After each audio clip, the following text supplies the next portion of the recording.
Hey guys, we're here at Phoenix Comicon 2015 for another visit to one of our favorite conventions of the year. Very consistently, Phoenix Comicon comes out at the top of our rankings that we do kind of personally for our conventions in terms of just enjoyment. It combines really the big fun of the big conventions, but a lot lower stress like the smaller conventions. It's kind of an ironic fit, but somehow it works really well. One thing that's really interesting this year in terms of a lot of the changes of the floor. So we're going to take a look around. They've moved celebrities apart from the exhibitors, cosplaying to its own area. A lot of fun stuff in terms of how it's worked out. We're going to go a little bit behind the scenes and talk about how that all works. So before we get into too much, let's start looking around the con. Take you to the exhibit hall, always one of our favorite places to start. Let's take a walk around.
We just have to go anywhere. You made it look better.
Yeah, I see the robot.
My buddy's in Japan, so every time he goes to like go to the Kia store up there. Oh, is that?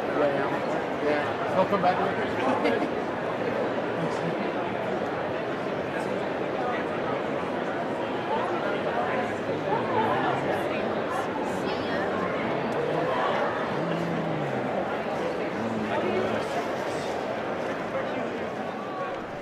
All right, so as you can see, a lot of great stuff on the exhibit hall floor, and one of the interesting things there is with the Hall of Heroes, which is where we're at now, they were able to expand the amount of vendors down there in the exhibit hall. So as you saw, we took a big walk that was just kind of from one side to the other, just to give an idea. I mean, it's huge, you know, bigger than WonderCon type level of excitement down there with tons of vending going on.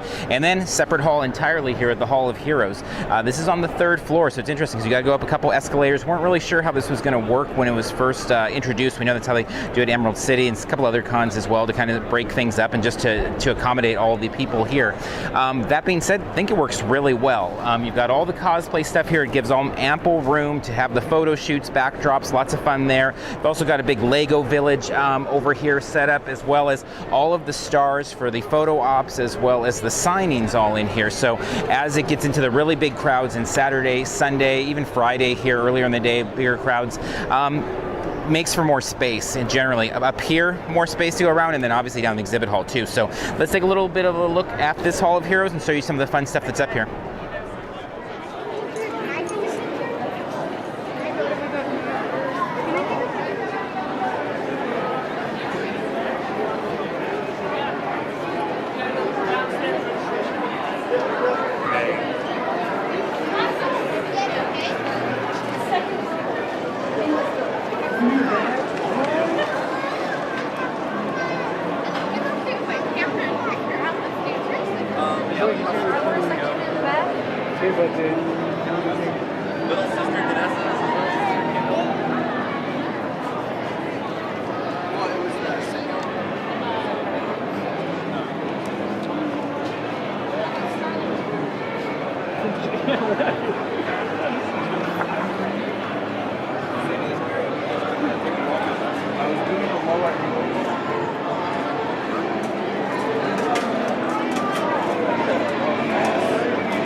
Yeah, this is your light. This is your light.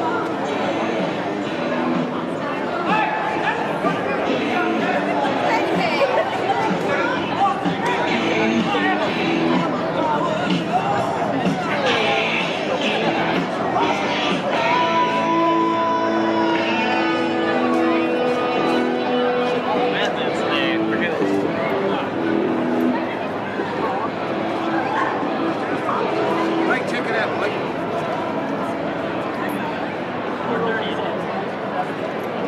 We'll have a and a Robin.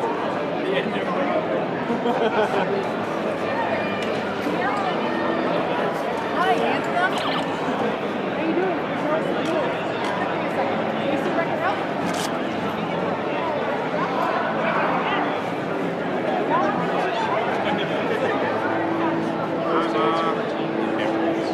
It works out about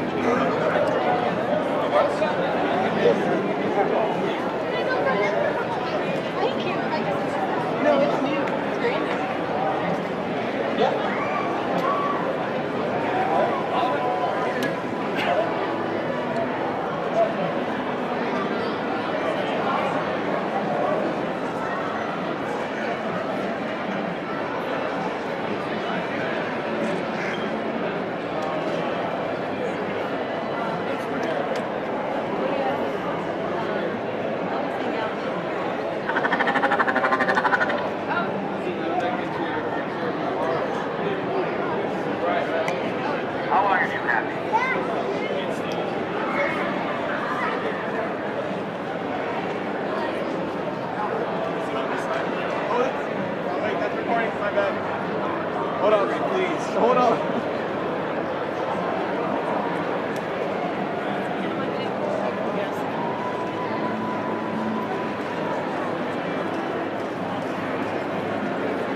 It's a panda!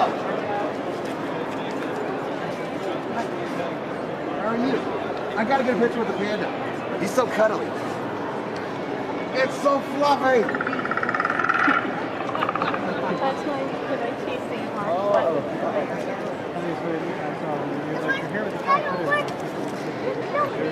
So literally, was a child.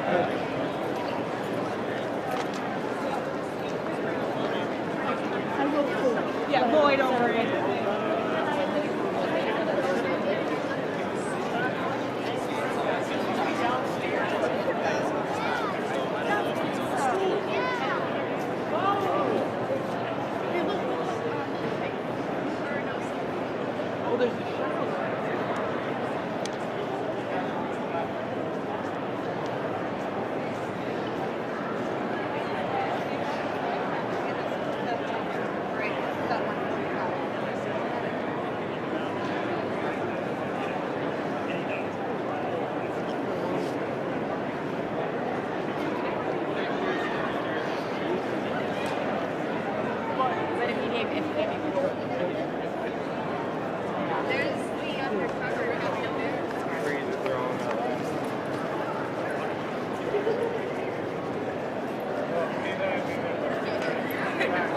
Like the one you're looking at, you know what?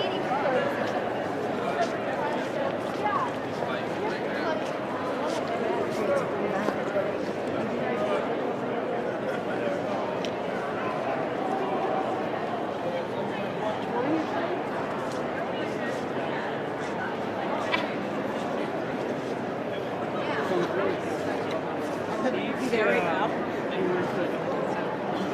That's why I'm like, I'm like 30.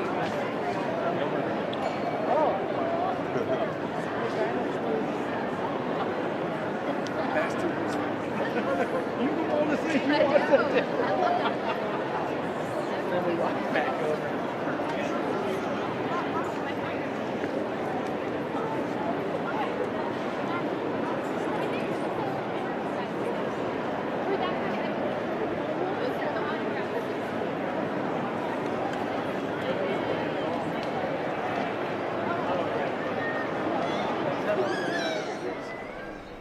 All right, so Hall of Heroes, tons of fun there, the celebrities, but obviously the other part of the celebrities being here are the panels.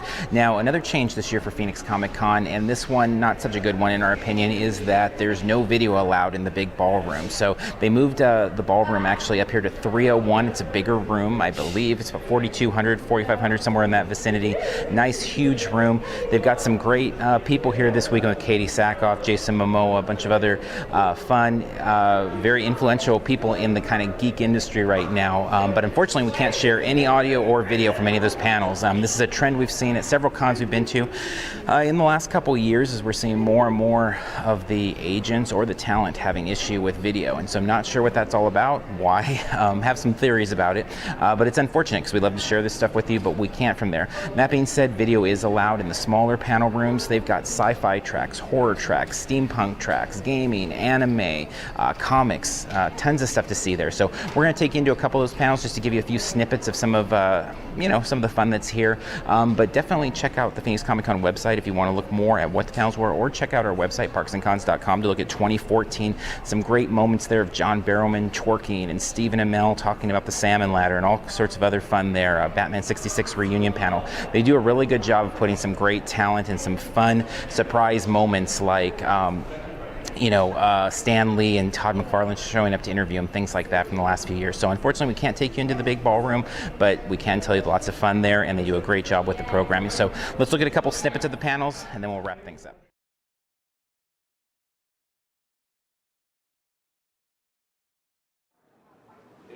There's a Hercules movie I just watched recently because I've been on a gladiator kick lately. Nice. Don't judge. I haven't watched it. I got the 50 movies in a box with the set, and I'm watching it while I work. I have 4 younger brothers. I need noise, so I've got gladiators playing. Sure. Beside the point. But one of them, there's a couple of them, but one in particular, I'm going to check and see if it's public domain, because I'm thinking about doing an adaptation of it. But it's one of those things where, like, oh, Hercules, there's this mad bull terrorizing the neighborhood. Go fight the bull. And he goes, it's a big muscly guy, he goes fights the bull, but it's a real human being, so the bull he's fighting is a little cow. It's not impressive at all. So I was like looking at it going, this could actually, the story in this movie is not bad. What if that bull was like an awesome minotaur or something? Yeah. That's a whole other thing. That's a whole thing, yeah. Well, I did a long time ago, I did an animated movie called Scary Godmother. And it's called Scary Godmother's Halloween Spooktacular, that they air, I wrote it with Jill Thompson, with her character, that they air every year on Cartoon Network. And I remember my sister calling me and saying that she watched it with my nephews and said, it sounds just like you. It sounds like all the characters are talking like my brother, and that's so cool. And that was a really awesome moment. I have one if you want. Go ahead. Yeah? All right. So, for the second issue of Longshot, I drew in the corners of the pages little Gumbies as superheroes. Don't know why I did it. I was always sketching something the edges, and for this particular one, there's Gumbies as superheroes. Diana Schutz, who I'd known for a long time, but she was an assistant editor today, I was done briefly. She went to work for Comicon. She called me up and said, hey, would you like to draw a Gumby comic book? And I was younger, and I was also, at the time, you could be pigeonholed as a particular artist. You would do, this is the guy who draws this is the guy who draws that. So my thinking was, if I draw Gumby, people will only ever offer me funny characters from then on. And I wanted to be able to draw everything. So I said, no, I don't think I can do that. And she said, no, we really like you to do it. Well, listen, if you can get Bob Burton, who at the time was writing and drawing a book called Flaming Carrot, and he's writing and drawing a book that's coming out monthly. I know he has no time to write a comic book for anybody. If you can get Bob Burton to write a Gumby comic book for me, I'll do it. Half hour later, she calls me and says, Bob Burton would love to write you. All right, fine, I'll do it. Okay. So a couple of weeks go by, and Diana calls me up and says, I have Bob's script. It's kind of odd. I'm just going to send it to you. All right. I get a small box in the mail, and there's a cassette in it. I plug in the cassette. Hey, Art, this is Bob. Here's the script. I'm just going to tell it to you. I'm kind of drunk. I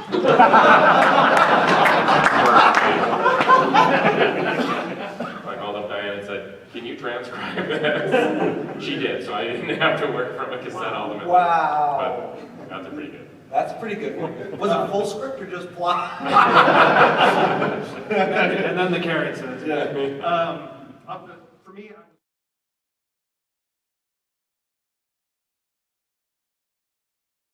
So Lax was always doing all this sorts of stuff. He had a comic strip in the newspaper. He was writing TV shows. He was doing short stories, and he only worked on shorter stories. So we always had this admiration for his work, but we always had this desire to work on longer stories. So eventually we had to do stuff that he hadn't done before. Sure. What other artists and writers have influenced you, whether they're Brazilian or not? Well, there are a bunch. There's a bunch. We were obviously influenced by Mike Mignola and Frank Miller. Like everybody who does good black and white, it's good on our book. And if they don't know how to do work in black and white, then they should give up. Yeah, that's a message for you, comic book artists.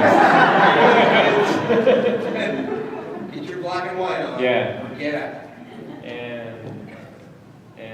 And we love this Italian artist called Sergio Toppi, which is also great in black and white, and Hugo Pratt and Milo Manara and Moebius. And then there's there's a lot of authors that we like, the ones that write and draw. and how they like commit to doing their own thing. That was hugely influential for us. Like Jeff Smith doing Bone, and then Terry Moore doing Strangers in Paradise. Those two, like, they changed. They made us see how if you believe in your project, you can do it even if nobody's publishing the kind of comics that you are publishing. So you do it yourself and you believe in it, and eventually, if you work hard, that pays off. And so we, like, the first time we went to a convention in the US, we saw like Jeff Smith's table, and he was there talking to their fans and being himself available. And he was like, comic authors, when they have their table, they're the best gateway to their own books because they do it because they love. So, so if you want to talk about somebody's work, talk with somebody who's in love with their work. And the authors, normally they're the ones who love their work more. Enough to do it. Enough to spend, no matter what. Yeah, enough to spend days, weeks, years doing it. And Bone was so, I mean, it's such a passion because it had to go for so long. Yeah. It's Service. Yeah.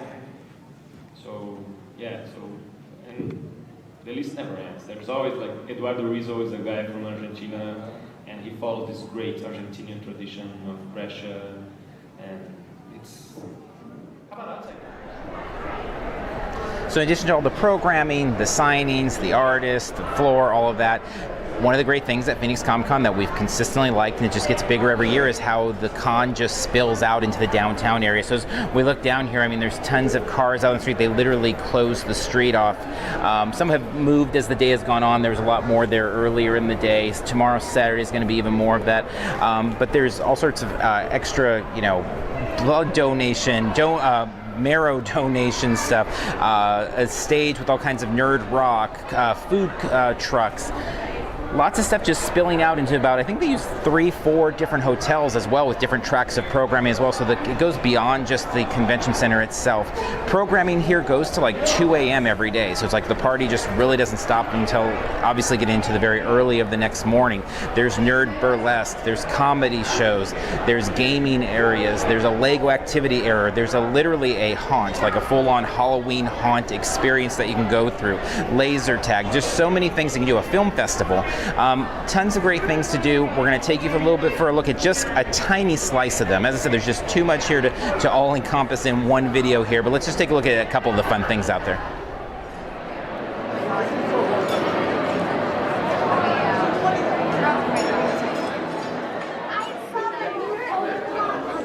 Okay, do you guys want to go?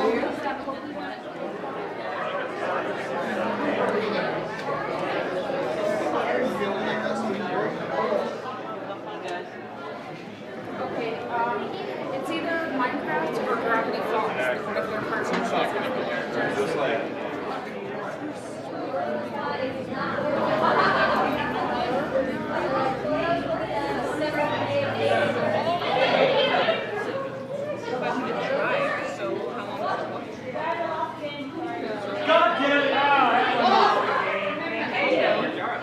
It says 6 minutes. paper right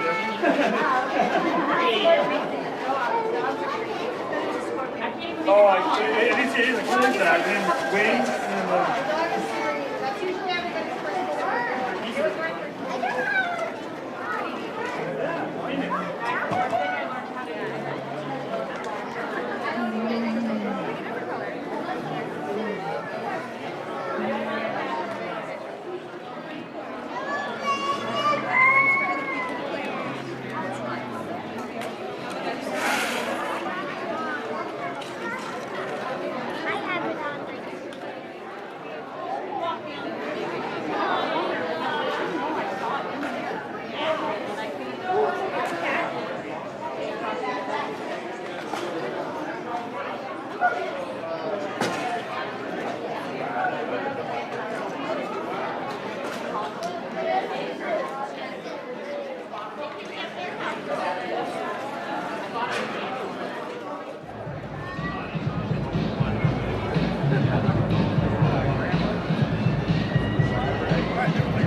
Vincent's right.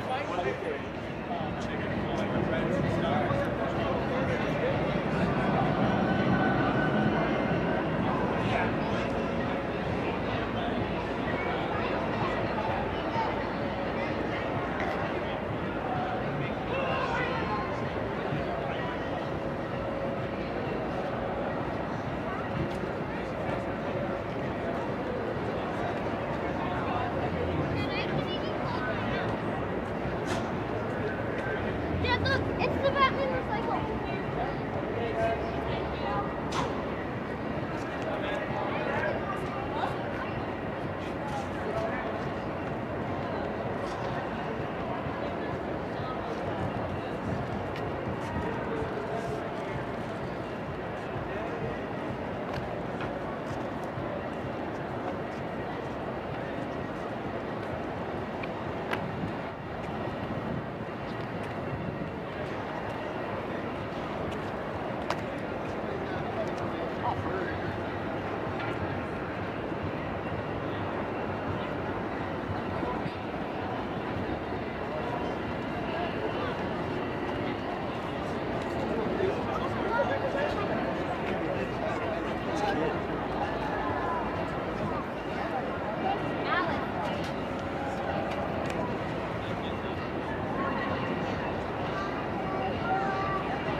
Zombie response.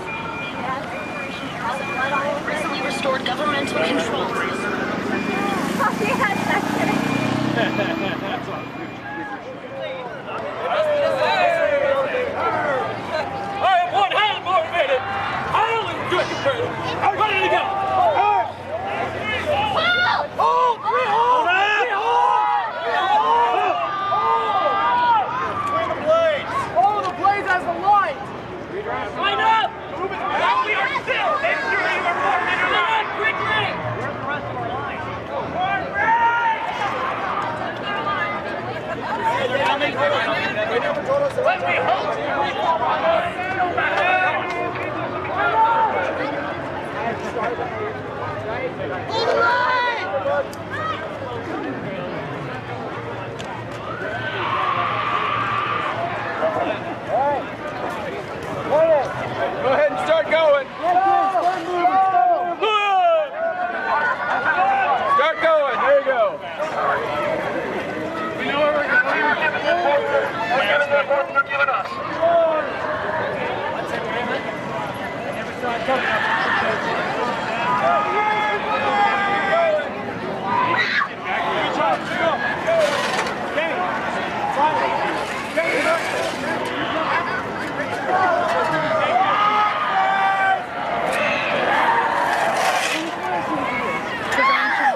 counting inside the exhibit hall.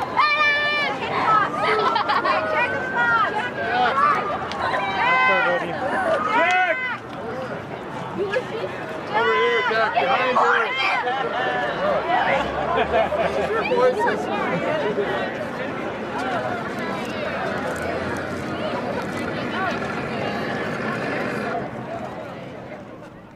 Hey guys, we are wrapping up here for Phoenix Comicon 2015 the way we do with all of our convention videos with Under the Con. This is where we go underneath the hood of the convention to talk a little bit about some of the things we picked up and just some of the things we saw at the convention, kind of put a bow on the entire package of what Phoenix Comicon 2015 was for us. So first off of note, I think is just looking at kind of the programming and the guests this year. It was an interesting year of Phoenix Comicon. I think the cover of the program, which they do a great job with these programs, it's a whole separate topic if they have them readily available and they're great high quality programs. But it's just interesting because they've really, over the years, we've kind of known them to kind of have themes. And this year, not quite as much. I mean, there's a little bit of a Battlestar Galactica thread going there and things like that. But for the most part, it was kind of a different, more eclectic group of actors, celebrities that they had there. Obviously, Jason Momoa, new Aquaman, Game of Thrones. You have then, you know, Katie Sackhoff, Edward James Olmos, Christopher Lloyd, Summer Glau. So a little bit more of a mix there, which as a result didn't really give that kind of reunion feel that we've had in the past with like Next Generation, some of the Walking Dead stuff. Obviously they don't really need a reunion, but just kind of bringing the cast together, Babylon 5, things like that. So it's a little interesting. Not sure if that's going to be a change going forward for Phoenix Comic Con, or is that just kind of a one-year anomaly, but interesting there. Jason Momoa, they were not selling with his autographs the Aquaman photos yet, but we picked up one of those, and so getting him to sign that, really cool that they have him here. I mean, we'll see what happens with the DC cinematic universe, but it's exciting. Something to come in the future, may have a good run there. Hopefully they do something like Marvel has done, we'll see. But anyway, neat to see him here. For us, that was kind of one of the main guests we were targeting. Maybe Carl Urban, we still got a day left in our convention, maybe we'll hit that up, we'll see. But we did want to see, definitely in the comic area, Art Adams, and so Art Adams was there, checked out his panel, got some comics signed there from him. He is quite the comic artist legend. Picked up a cool print from him of his kind of interpretation of Avengers 100. He had some neat things there, not too bad of lines. They've done a good job of really rotating guests, whether it be in the celebrities or in the comic area. They had Ba and Moon from Day Tripper fame here this year, which they've come all the way from Brazil to be here. Ethan Van Sciver made another appearance. A good collection of those, you know, really premier artists and writers kind of mixed in with a lot of the up-and-comer local talent, things like that. The artist alley is always fun to check out here at Phoenix Comic Con with a lot of unique talents. Speaking of unique, that's another thing we've kind of come to know this convention for, and it was very consistent again this year.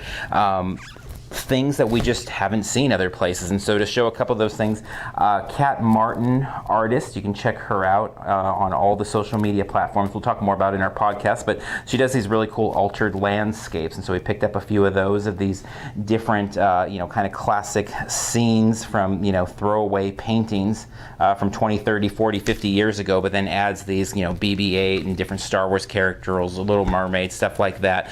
Fun to see that. It's a lot of unique art, jewelry, plush, you know, things again that we just don't see other places. And for people that have been to, you know, we'll go over to 50 conventions in 2015. We hit 47 in 2014. It's very rare for us to see things that kind of grab our attention in a unique way.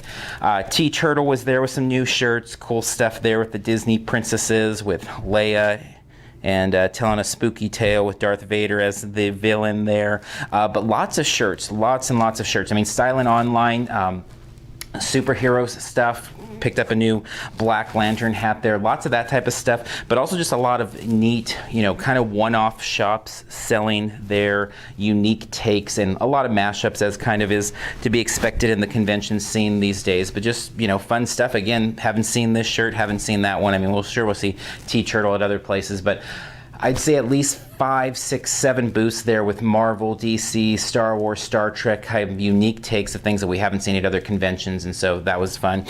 Picked up, this was kind of interesting, is there was teamed up there with Lady Death, with Brian Pulido. These guys, what is it, comicbookdisplays.com, they had a little booth there.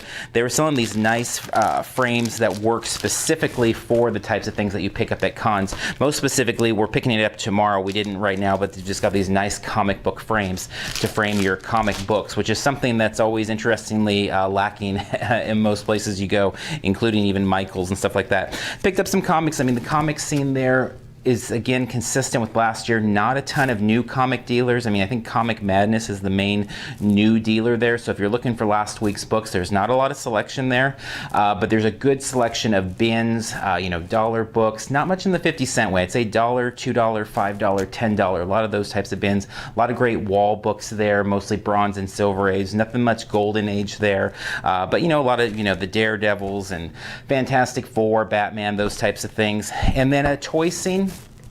Each year it seems to decline a little bit in terms of vintage toys, which is interesting because Phoenix has had a really good vintage toy scene, although a little inflated in cost, but definitely much better than what we have in Southern California, a little bit more of a Northern California feel. But not seeing much at Phoenix Comic-Con the last couple of years. It seems to have edged back. Even Toy Anxiety, which we've come to really appreciate checking out their vintage Star Wars, things like that. They didn't even have vintage toys from what we saw, at least going around the book, or I should say, not what they've had before in terms of mints. They have some loose figures and things like that scattered around. Did see a booth with a really great Mego selection, so that was kind of neat to see. But just in general, not as many of those types of booths there. Did pick up a new action figure, DC Collectibles Poison Ivy, from our friends Mighty Pins. This is their first time coming out to Phoenix Comic-Con. They said they're doing well, and that was kind of a consistent also. A lot of consistencies here is doing well selling, and so we've heard that from a number of vendors. Another consistency is talking about going back to the Hall of Heroes. A lot of people liked that change, and I heard talk to many people that said really the same thing which I said, which is had a lot of trepidation when first heard about the change of moving the celebrities and moving the cosplay kind of to their own area, a couple floors up from the main exhibit hall. But in the end, it's really worked out very well to space things out, give everybody more room to play and enjoy it. I know for us, one of the things that I've enjoyed is just being able to make the decision not to be tempted by buying in the convention center floor, the main exhibit hall, and being able to go up there, still be in a convention setting, yet not being tempted because it's all cosplay and celebrities. And, I'm not tempted to spend $70 on an autograph or $50 on an autograph or whatever, where I might be to spend $10, $20 on comics, toys, things like that. So that's been nice. So, in wrapping this up, we're going to talk a lot more on our podcast, so you can check that out at Parks and Cons on iTunes and Stitcher and go much more in depth with the entire convention. But to put a bow on the entire conversation of Phoenix Comic-Con 2015, it really feels like this year, in my opinion, it is kind of become our, second convention of the year. San Diego, always its own animal. It's almost not fair to kind of put it on a scale with anything else because it is so unique. But Phoenix Comic-Con becoming kind of that second show that we look the most forward to, and in some ways, and sometimes even look forward to it more than San Diego because there's just not the stress level.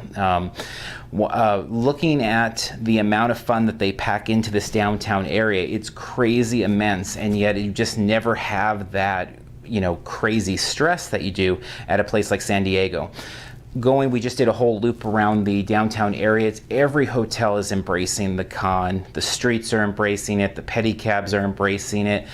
You can go until 2, 3 a.m., as we said earlier in the video, and enjoy this show and go blocks away and still be part of the scene. You don't have to just be in that one convention. And I think that's a big step for any convention as they're kind of trying to take their game to the next level, is how much does the community around the convention center, around the convention itself, embrace it? As it's not that it's easy to put on a good show inside of a convention center, but it's even more difficult to permeate, the various buildings around you and get more than just hotel room rates, blocks around you, but to get restaurants where they dress up in cosplay, to get discounts, to get people to change their menus, to put decor up at the walls. Leaving the Hyatt just a few minutes ago, it's like there's comic books on the tables, and there's stickers all over the wall, and there's Star Wars stuff, and the bat signal on the roof, and there's all these things embracing it, very much like that San Diego Comic-Con campus feel. So can't say enough how much that means to us, is the idea of being able to, the exhibit hall closes at 7, and being able to walk around another 4, 5, 6 hours and be in that convention campus, in that convention culture. You're getting a lot for your money. We didn't talk about it in this video, but we always highlight Phoenix Comic-Con is a crazy cheap show in terms of for attendees. They do a great job of getting great hotel rates in the nearby area, and the membership fee, the fee to go for the weekend, is super cheap relative to the value you're getting. So great show, great time in 2015. Can't wait to get back to 2016. Really excited that they're doing FanFest again. We had a great time with that. If you didn't check out our coverage, go back on our website, obviously parksandcons.com. You can check out Phoenix FanFest 2014. 2015, their inaugural show.